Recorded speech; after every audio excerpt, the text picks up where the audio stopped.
I made this wireless thermometer I can view from the web browser. Wherever the temperature changes this, it wirelessly sends it from this ESP32 to a cell phone. And here's the code to make it happen. I actually just went to Claude Code and told it to write it because it's way faster. So I'll go up here, and here's the code that makes it work. So there's that, and that, and scroll down a little bit more, that, and there it is. It automatically updates as the temperature changes. So I'll show for an example. I'll put it right here, and if I put my hand on this, it'll warm up, and you'll see it heat up.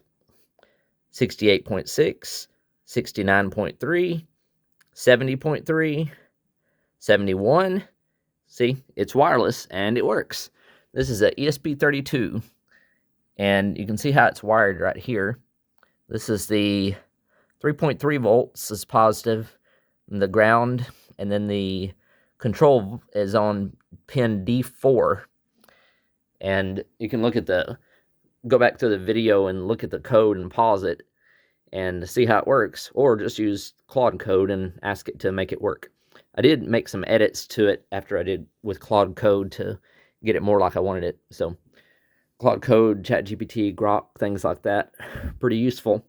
Well, hope this helps, and it's not guaranteed to be accurate, and pretty sure it's accurate though. But anyway, thanks for watching, and please click like and subscribe.